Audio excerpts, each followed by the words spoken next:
Kalau sama horizontal itu baik, maka vertikal juga harusnya lebih baik. Gitu. Sebagaimana kita, kenapa? Karena atasan kita yang bisa meng-hire kita, lalu mereka yang gaji kita, kasih kita fasilitas. Ketika anak nggak mau menzolimi adiknya, kakaknya, ya apalagi menzolimi orang tua, gitu aja. Cara berpikir kan demikian. Nah, kalau kita nggak mau menzolimi sesama hamba, sesama teman, sesama manusia, lalu bagaimana dengan pencipta? Hadirin? Bagaimana dengan pencipta? Kalau kita nggak ingin menzolimi teman yang baru kenal kemarin, baru kenal minggu lalu, gitu loh. Baru kenal minggu lalu, 3 hari yang lalu kita minta pinjaman belum dikasih sama dia. Kita aja nggak mau zolimin dia. Lah kok bisa kita menggampangkan menzolimi zat yang memberikan kita jantung, yang memberikan kita paru-paru, yang memberikan kita usus dan seterusnya. Yang memberikan kita semua kenikmatan. Kok bisa gampang dalam menzolimi Allah tabaraka wa ta'ala? Kok nggak ditunaikan hak Allah? Nggak ditunaikan. Harusnya hak Allah dulu yang nomor 1. Dan itu hal yang wajar. Hal yang wajar. Yang menggaji kita akan menuntut kita menunaikan hak dia sebelum pegawai-pegawai yang lain. Yang melahirkan kita menuntut kita menunaikan hak dia atau hak beliau sebelum menunaikan hak saudara-saudara dan keponakan yang lain. Itu hal yang sangat wajar kok. Maka yang menciptakan kita harus kita penuhi haknya sebelum yang lain. Dan kalau kita tidak penuhi haknya, walaupun kita baik sama tetangga, baik sama teman, baik sama orang kantin, kita akan divonis zalim. Ada anak sekarang, ada anak. Dia baik sama seluruh teman angkatannya, baik satu kelas maupun di kelas yang berbeda. Semua ditraktir sama dia. Baik sama ibu kantin, baik sama tukang ketoprak, baik sama abang-abang tukang bakso, baik dengan mbak gado-gado, semua baik. Baik sama ini. Masalahnya cuma satu, dia kurang ajar sama ibunya. Menurut antum, ini anak yang baik atau anak yang tidak baik? Hah? Susah pertanyaannya. Hah? Harus buka kitab dulu. Ini anak yang baik atau nggak baik? Nggak baik, kita semua sepakat kok. Walaupun dia baik sama semua orang yang horizontal sama dia. Lalu bagaimana dengan Allah? Ada orang baik sama teman, baik sama ini, baik semua baik. Yang jadi masalah nggak mau nurut sama Allah, nggak mau taat sama Allah. Apakah pantas dikatakan orang baik? Simpel aja. Yang gini kan, kadang-kadang kan kita enak gituin orang, tapi begitu kita di posisi itu kita nggak nyaman. Simpel aja. Kita punya driver, gitu. Kita punya driver. Ini driver ya Allah. Kalau ada driver of the year di komplek kita, dia yang menang gitu loh. Gitu loh. Baik sama tetangga segala macam. Baik sama ini. Sama sesama driver humble di parkiran gitu loh. Yang jadi masalah cuman dia nggak mau nurut sama kita, itu aja. Itu aja. Sama semuanya baik. Sama driver, sama satpam, sama security komplek, sama tukang sayur, semuanya baik. Gitu. Atau kita punya asisten rumah tangga, sama tetangga baik. Kita belum nawarin tetangga kita, dia udah nawarin duluan. Mau apa tante gitu loh kata dia. Di kulkas ada ini, ada ini, ada ini, ada ini. Disebutkan semua isi kulkas kita. Lalu dibayar. Semua baik banget deh. Ada ART tetangga kena musibah dia buat fundraising, mau diarak di mobilisasi itu semua ART yang ada di komplek, pokoknya baik semua di ini. Ada tukang sayur mau nikah dicariin ininya, dia tes food segala macam, pokoknya ini supel banget. Yang jadi masalah dia kurang ajar sama kita, dia nggak mau taat. Kita minta bubur ayam, dia kasih nasi goreng, gitu. Dia nggak mau.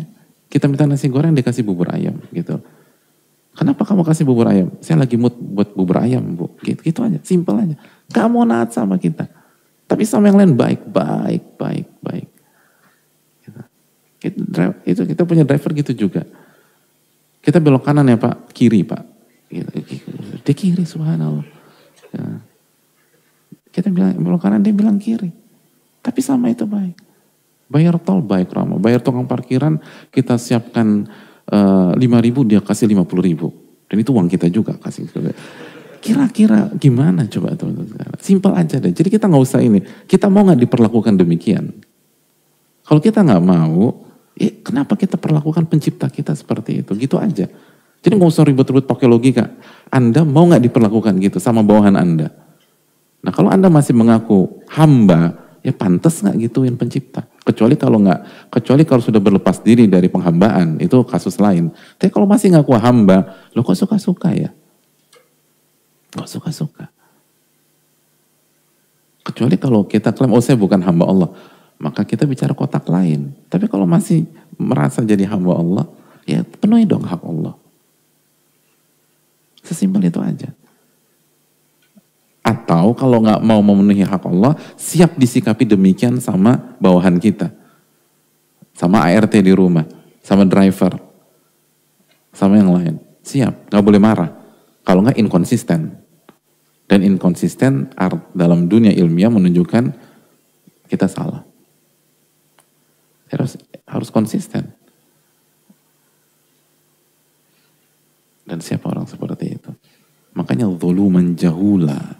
Itu kan kata Allah.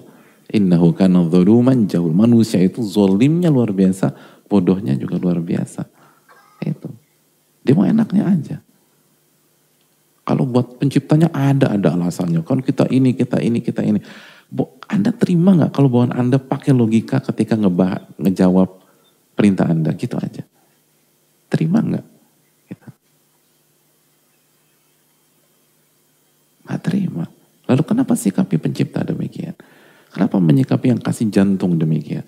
Kenapa menyikapi yang kasih paru-paru demikian? Kenapa menyikapi yang kasih kita kenyamanan ketika buang air kecil demikian?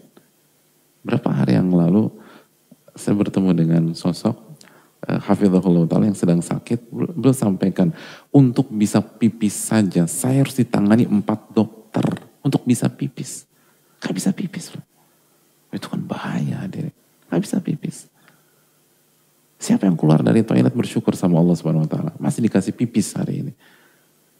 Kita gak usah bicara aram-aram dulu deh. Pipis. Ini mikir nikmat tuh aram-aram, mikir pisang. Pipis itu nikmat hadirin. Pipis itu nikmat.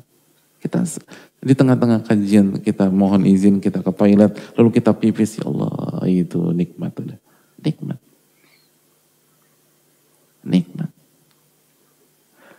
Atau dikasih 50 miliar. Tetapi syaratnya gak boleh pipis 1 minggu. Gimana coba? Pening hadirin. Gak karu-karuan.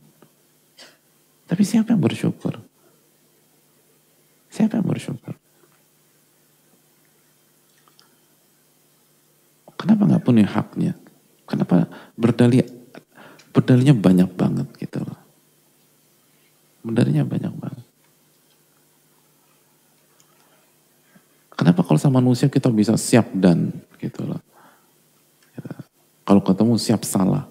Tapi sama pencipta kayaknya gak relevan nih. Kayaknya begini. Menurut saya.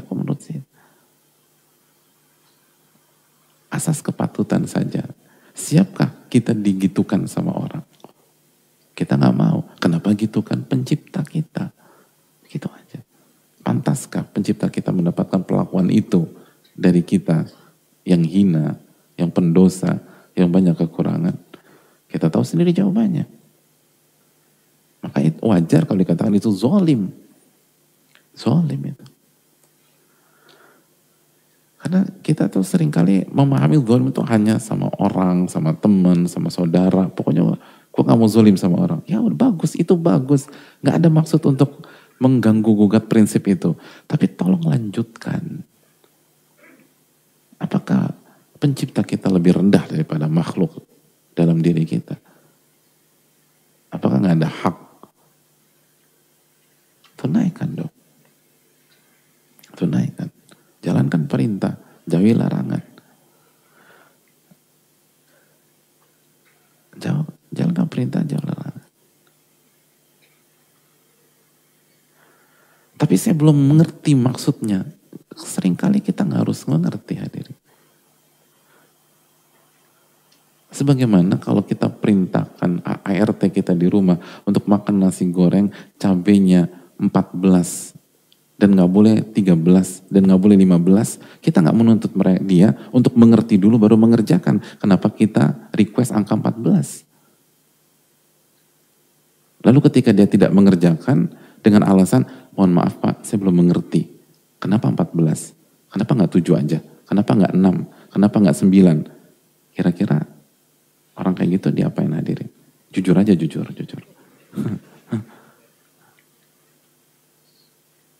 Kok ribet banget nih orangnya. Suka-suka saya dong. Mau 14 kayak. Mau 13,5 kayak. Mau 11,1/3 kayak. Mau 12,3 inci kayak. Suka-suka saya. Saya gaji Anda. Ikutin aja udah. Anda gak harus tahu seluruh maksud dari perintah saya. Selama gak haram misalnya. Gak mengganggu moral Anda. Dan seterusnya. Ya udah ikutin aja. Benar gak sih? Terus kita minta tolong, besoknya minta tolong saya minta sate pakai lontong ya. Terus lontongnya dibuat bentuk bintang gitu loh. Gitu. Terus besoknya nggak dikerjain. Kenapa? Saya belum mengerti. Kenapa bintang Pak? Kenapa nggak bulan aja? Atau kenapa nggak bulan sabit? Atau lebih bagus hilal Pak? Biar besoknya lebaran. Kan bingung. Ini orang apa sih gitu. Ya kalau bintang aja, kenapa harus hilal? Jadi nggak semua. Itu bisa, semua orang bisa terima itu loh, hadirin. Nggak perlu pintar-pintar juga. Tapi kenapa kalau sama pencipta tuh kritis banget, seakan-akan ilmiah, padahal itu bukan keilmiahan. Para nabi itu lebih cerdas dari kita, hadirin. Nabi Ibrahim itu cerdas. Disuruh nyembelih anaknya. Mana logika yang bisa menerima itu? Emang Nabi Ibrahim bodoh apa? Enggak. Abul Anbiya. Bani Israel itu darahnya itu darah Nabi Ibrahim. Bani Israel. Manusia paling cerdas di dunia. Nabi kita SAW cerdas.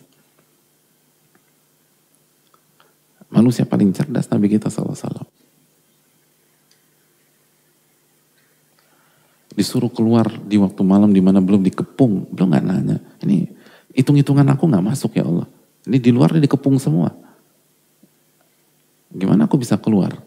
Ini kayaknya kontradiksi nih perintah. Nabi nggak bilang begitu ketika hijrah. Padahal kan dikepung rumah beliau Sallallahu Alaihi Wasallam. Apakah kita lebih cerdas daripada nama-nama tersebut? Dan seringkali yang kita anggap itu karena kita nggak punya referensi. Bukan benar-benar kontradiksi, bukan. Cuman kita nggak ngerti aja, nggak tahu. Ya itu manusia. Manusia itu seringkali ketika kita tidak mengerti sesuatu, yang kita salahkan pihak lain, bukan diri kita. Harusnya kan banyak istighfar. Makanya dulu para ulama kita kan kalau nggak ngerti istighfar. Imam Abu Hanifah, kalau nggak ngerti istighfar. Itu konsep orang cerdas. Begitu nggak, nyalain diri sendiri. Oh ini salah, dosa nih. Allah nggak fatah, Allah nggak kasih ngebuka. Imam Ahmad bin Abdul Halim, kalau ada masalah istighfar sama Allah. Oleh karena itu hadirin Allah muliakan. Jaga hak Allah. Dan kalau kita tidak menjaga hak Allah, kita zalim, walaupun kita baik ke seluruh orang. Dan kebaikan kita kepada seluruh orang, gak usah diotak-atik. Udah bagus. Tenang aja. Yang bagus. Yang udah tepat, dijaga. Kita apresiasi. Kita saling support satu dengan yang lain. Tapi jangan berhenti sampai di sana. Jangan berhenti. Karena hak Allah harusnya lebih prioritas untuk kita nomor satukan. Ini hal yang perlu kita camkan. Baru hak manusia.